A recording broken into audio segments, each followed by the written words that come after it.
Welcome everyone to this broadcast. Mark DeJesus here, your brother from another mother. Today what I want to talk to you about is navigating your emotional life, especially if you have obsessive-compulsive tendencies, if you have perfectionism kind of influences in your life. These are some of the things I want to get to today. So welcome to the Healing and Freedom Journey. Mark DeJesus here. I am your brother from another mother, bringing you insights along the way. I'm all about mental, emotional, and relationship health. And if you are too, you've arrived at a great place. So to walk you through emotions, which this video is to all those who've been writing to me, asking me how to navigate through emotions. You have questions about them. Let me give you some basic things, but then I'm also going to give you some hurdles you're going to have to understand if you have OCD influences in your life and in your journey. We talk about emotions. We need to talk about emotional intelligence. And when it comes to emotional intelligence, there's 4 areas that are important to navigating your emotional life. As I talk about, mental health is connected to emotional health. Emotional health is connected to relational health. They all work together. So the first 2 have to do with yourself, self-awareness and self-management. The other 2 have to do with your social interaction, relationship awareness, relationship management. Sometimes this is called social awareness, social management. I'm just going to keep it simple, self and relationship, okay? So these 4 areas are what we all need to grow in and develop in. The thing is that most of us are realizing we were not equipped in it. We were not given tools, we were not given resources or ways to practice this in our homes growing up, and we're realizing, hey, this is important. We need this. If we want healthy relationships, we have to learn how to manage ourselves and work through emotions. And if we're going to work through this, we need some teaching, we need some training. So self-awareness is simply this.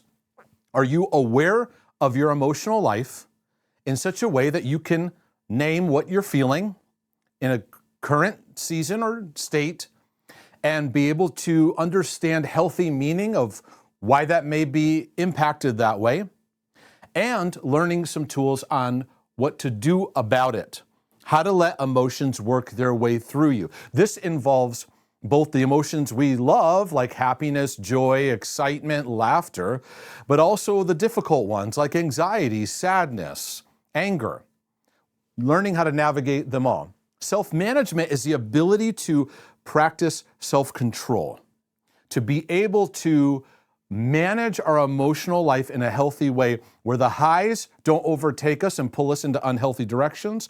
The lows don't overtake us and pull us into unhealthy direction. This takes practice, it takes learning. Then there's relationship awareness, where you have the ability to empathize. You have the ability to see what somebody else is going through, where somebody else is at, and be able to connect with it.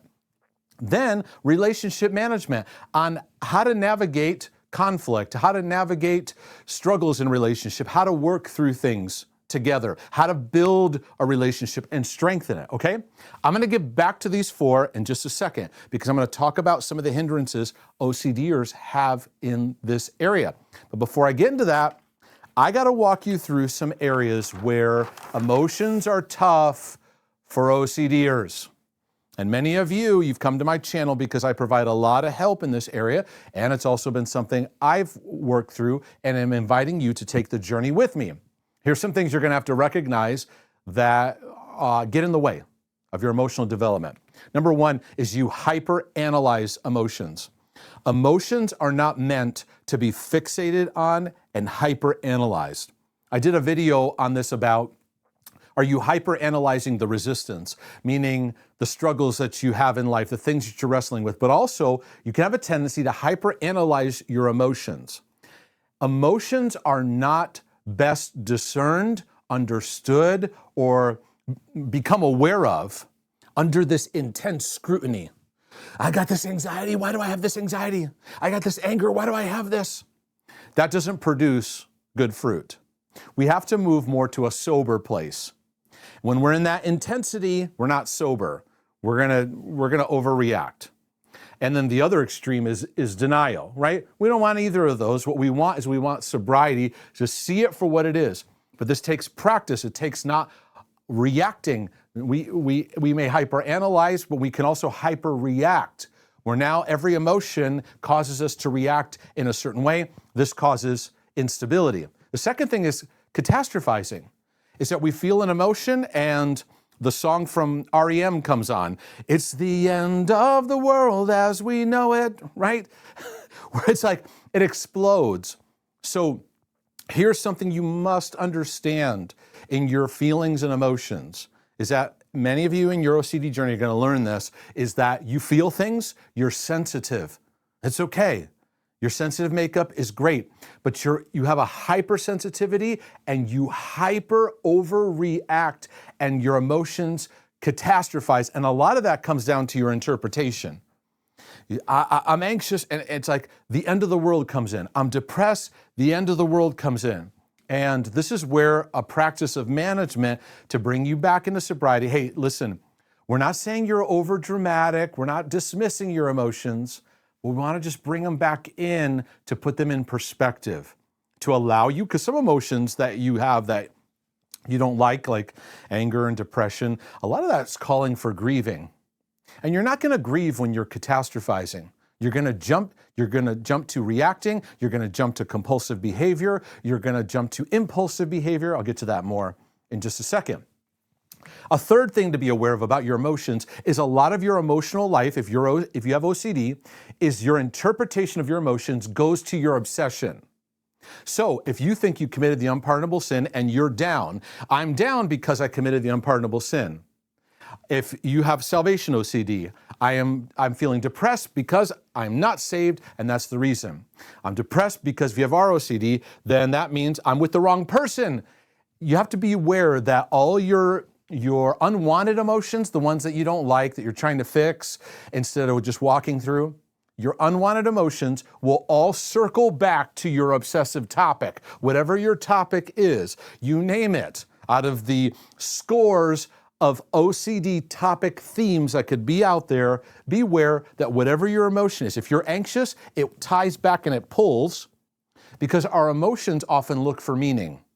If you're anxious, you're looking around trying to figure out why.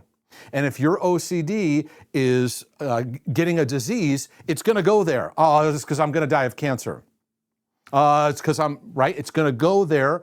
And so you're going to have to sober up in realizing the problem is not the problem, because your interpreter will convince you your obsessive topic is the reason you are feeling this.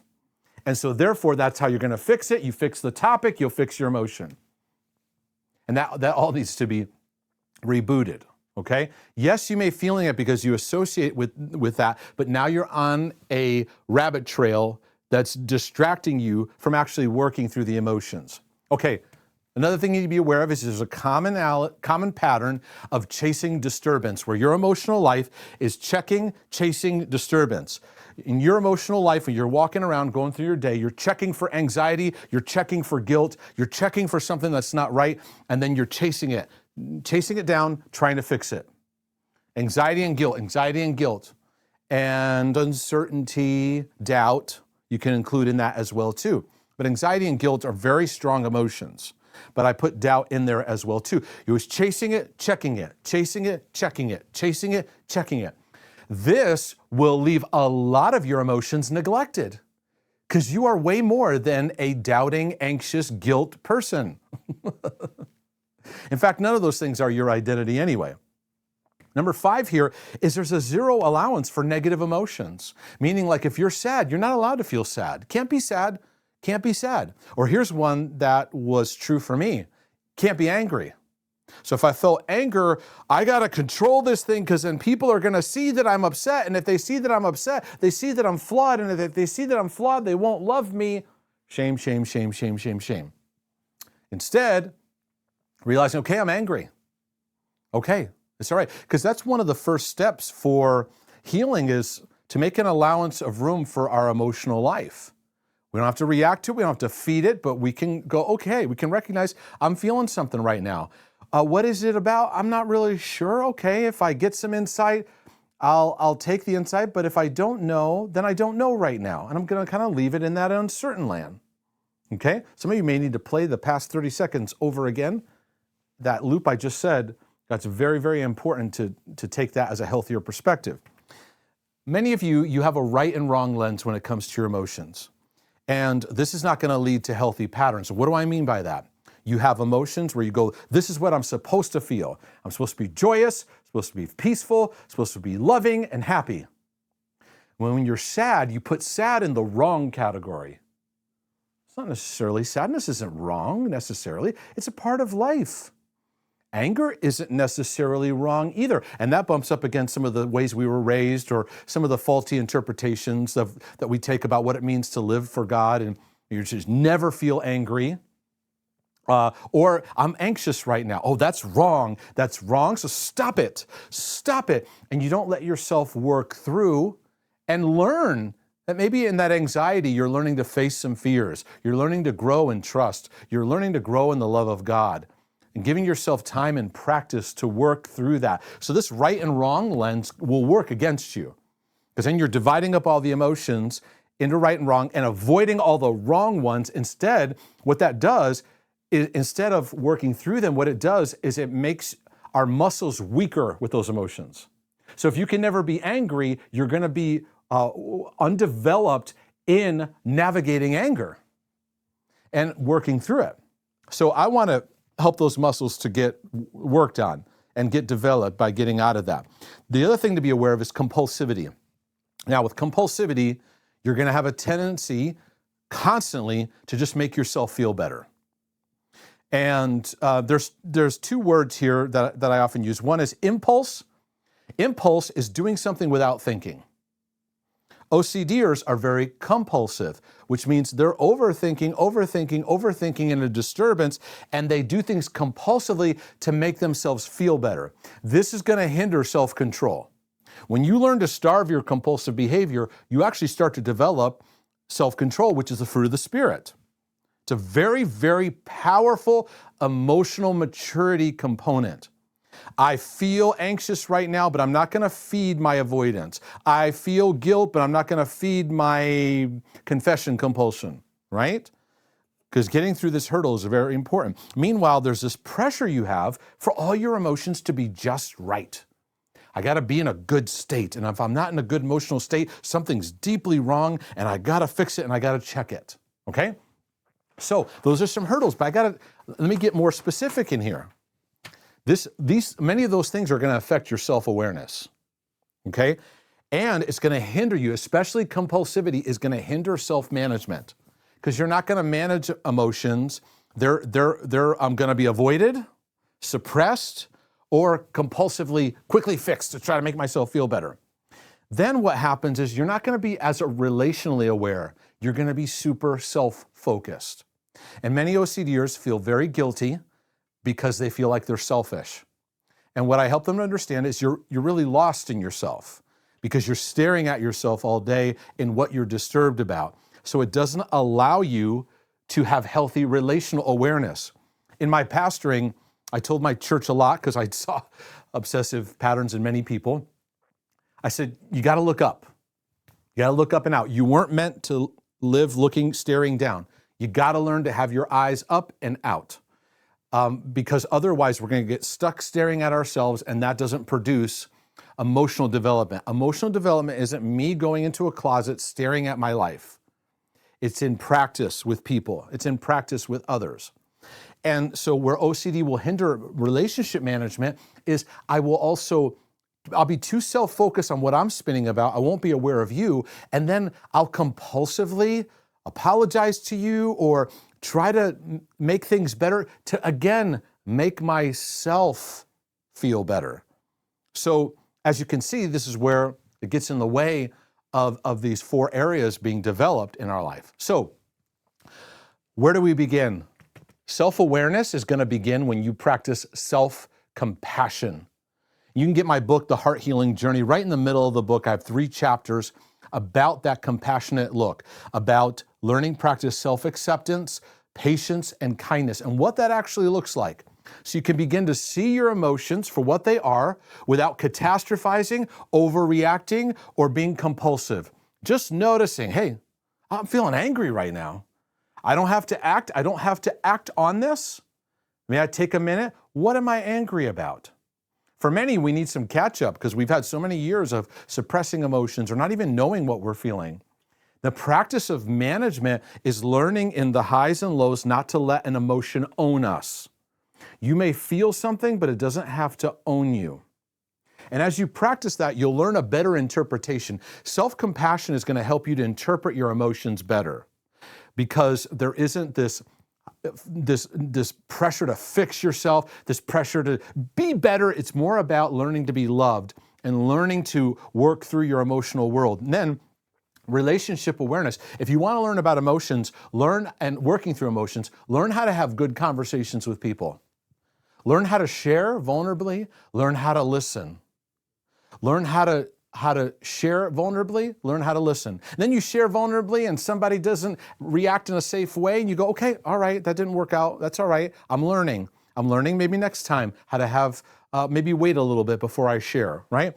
So many people ask me, how do I learn emotions? Well, emotions are learned in relationship. It's not just by yourself, although some practices for this can be journaling, just having some quiet time, just noticing. A lot of times when I will get alone, I may notice some rifts in my emotions I'm having. Maybe some areas I'm more anxious. Maybe if I notice more irritability. I'll just kind of notice it, like, what's that all about? I won't put a pressure on it, because once I put pressure on it, I'm not going to see what I need to see. And sometimes I don't see anything at all. I don't see an interpretation. I don't see a meaning to it. And I just let it go on by. Not every emotion needs to be examined and interrogated. So, which aspect of this talk was very helpful for you? Please let me know. Do me a favor, click that like button, click subscribe, and you can go over to markdejesus.com where I got tons more resources and materials. Please do me a favor and get a copy of my book, The OCD Healing Journey. And I also have a new book on relationship OCD, The Myth of the Perfect One. Check those out, and I look forward to them being a blessing to you. Lord willing, and the creek don't rise. This is your brother from another mother, bringing you some more insights, and I'll be back with more insights for your healing and freedom journey.